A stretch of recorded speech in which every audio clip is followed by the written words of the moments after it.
welcome and thank you for your involvement in the IAFOR conference.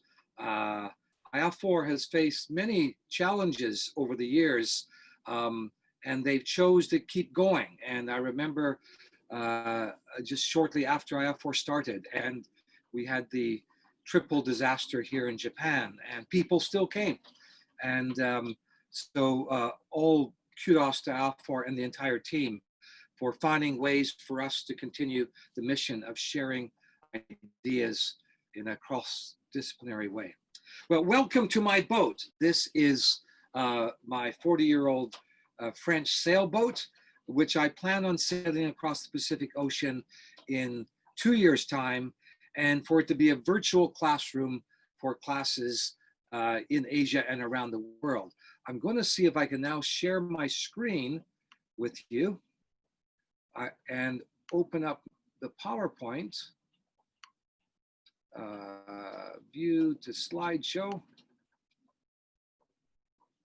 And I'm sharing. Okay, is that working? Is somebody able to confirm? Chat. Moderator, you say that's perfect, so I will keep on going. Thank you very much. So again, welcome to the conference, and welcome to my presentation. Now I'm seeing, forgive me for the technical difficulty, my slides are not moving forward. Pause, share. Oh, here we go. Just one moment. Okay. So I'd like to tell you about my one-man voyage to the center of the North Pacific. You know, we used to put a message in a bottle, but now the bottle has become a message.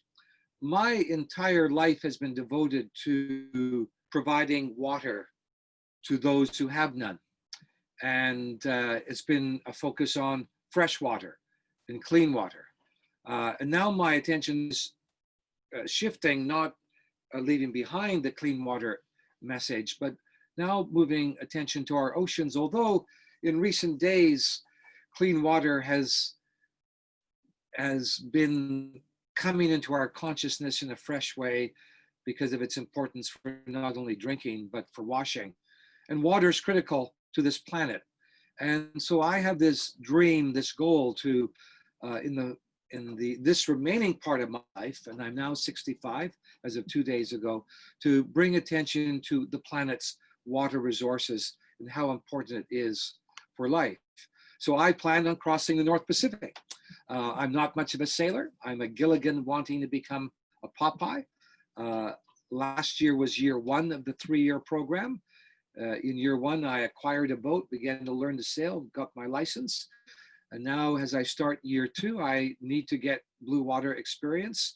And this is, the sea is luring me forward. And my point that I want to get to is a place I've called Nemo North. Nemo North is simply a set of coordinates in the middle of the North Pacific, furthest from land in any direction. It's the North Pacific equivalent of Point Nemo in the South Pacific, which is the point on this planet furthest from land in the whole world. I'm going to the Northern Pacific equivalent of that.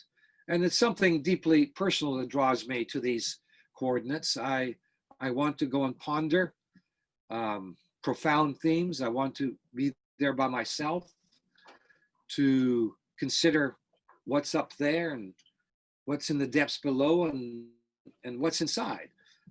And in some ways, it's exceedingly selfish. However, trying to make it less selfish, I also want to bring attention to the Great Pacific Garbage Patch, and not only to experience grief that this swirl of debris in 2 different gyres in the North Pacific are influencing fish life and affecting our oceans. I also want to bring attention to it and to help students around the world discover more about the importance of oceans.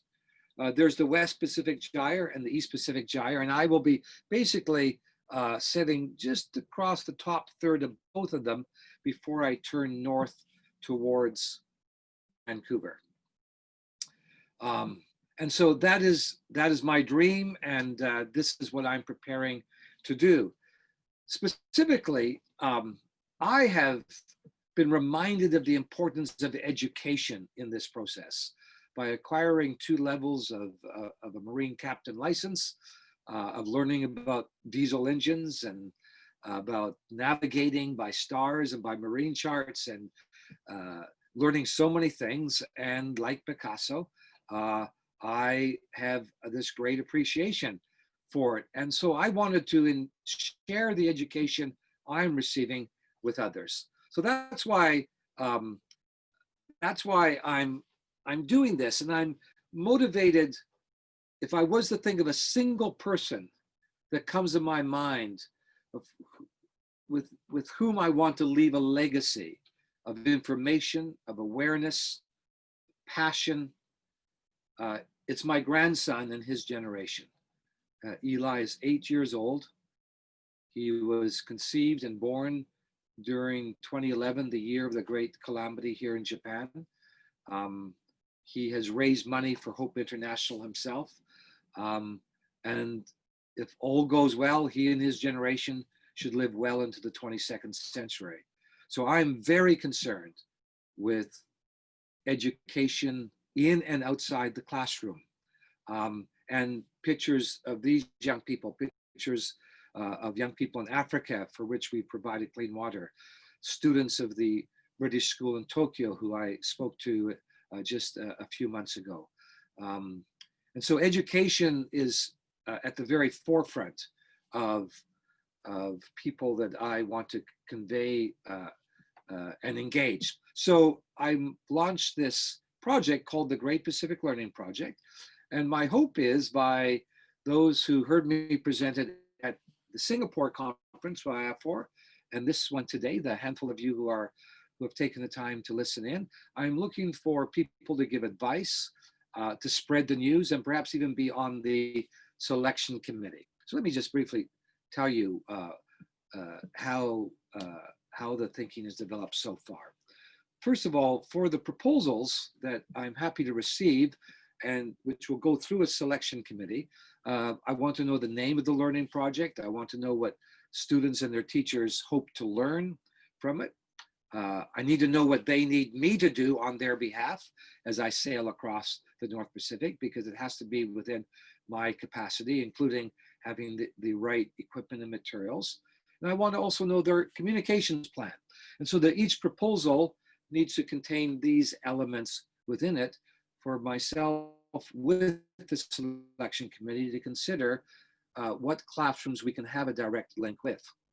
And I would like to accept proposals from elementary classes, middle school, high school, universities, family with students, but even informal groups of young people and adults who want to learn something and see a way that I could help them learn, being there for them to sail across the North Pacific vicariously through me. And the winning proposals will get official recognition on the Pacific Solo website and other media platforms. I'll feature at least one episode on the YouTube channel for Pacific Solo. And we've just ended season 1 of 16 episodes. And now we're starting season 2, where we hope to do 24 episodes in the next year. Each member of the class will receive a Nemo North patch right there. That's my boat, SV Wahine, and also Nemo North in the stars. While I'm on the journey, and perhaps even before, at least a weekly chat live.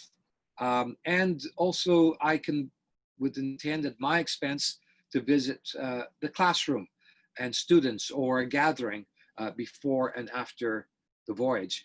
And I would also add that if the students are able to come also for a day on the boat, that would certainly be an option as well. So I'm basically looking at 3 rounds of receiving proposals. Initially, the first one was going to be this May, but I've had to revamp that with the current crisis that has captured our attention and focus. So the first deadline would be November the 1st, second one, May 2nd, 2021, the last one, November 1st, 2021, and then to announce the finalist January 15th, 2022, and I'll be setting off 2 years from now to the spring of 2022. So ultimately, I will make the decision what I do because I'm the one who will have to perform the experiments and communicate with the classrooms. However, I will rely on a team of advisors and judges to help me decide and refine what those processes are. And so I am looking for people to help me. And if any of you are interested in helping me or you know somebody who is, please have them get in touch with me, and I would value that. There is a few platforms where you can stay in touch with me on Facebook, Patreon, and on YouTube. I've also opened up a store last weekend, which is another one of my learning curves. All of these are means to help finance this endeavor.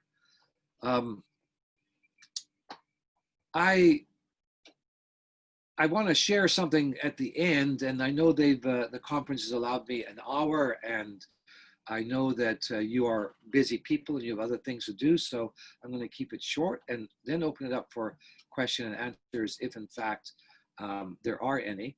But as you have been, I have been thinking and pondering a lot the current circumstances we find ourselves in. And I compare it to other problems that have captured global attention. And as I've said before, I think of water at this time, of the importance of washing of hands. And so all of these things have come together in my own mind. And I remembered the 9/11, September 2001, when the airplanes crashed into iconic places in North America. And at that time, I think we all felt freedom was under attack. Democracy was under attack. And then there was the Lehman shock, 2008, which went on to 2009 and beyond. And we felt the global economy was under threat and under attack. And then we thought of the health scares, SARS and H1N1 and Ebola. And there we felt that the health of the vulnerable were under attack. But nothing has quite captured our global attention as our current crisis. As I said at the beginning, most of my life has been devoted to providing clean water to those who need. And through that career and lifelong commitment, I visited many communities and forged many friendships over decades with people who have fought their way out of poverty. And there are two lasting impressions I have. One is the absolute importance of water to our lives. In fact, in Hope and in our sector, the acronym we use for our water and sanitation programs is WASH, which stands for water, sanitation, hygiene. And when water is available and used properly, it ensures the sustainability of a community and their health as well. So water is critical. And I've been impressed by that. That's why I've done what I've done for most of my life, helping to raise money to provide clean water to those who did not have access, but needed to fulfill their quest to become self-reliant. The second lasting impression is the enormous power that's inherent within human beings to persevere and to be motivated in achieving their quest to not only survive, but to thrive. And so I have great confidence in the human spirit. So I said 9/11 was a threat to democracy and freedom. 2008 with Lehman was a threat to global economy. I don't know about you, but this feels like it's the human species that's under threat. But I have confidence in the human spirit. We've been through calamities before. We will come out hopefully transformed. And so I just want to leave you with those words, whatever your challenge is. And for me, it's going to Nemo North to ponder the profound themes of life in the universe. But now I think Nemo North has come to all of us. It's not a point on Earth, but it's a point in time. It's time coordinates rather than GPS coordinates. And we all have an opportunity to ponder at the moment, to take a moment, ponder these great themes, and let's see the world become a better place and ensure that there's a world here for Eli and his generation and the students we teach to live. So on that somber note, that ends, and that hopeful note, that ends my presentation. I'm happy to take any questions, and I'm really happy to accept any volunteers to help me.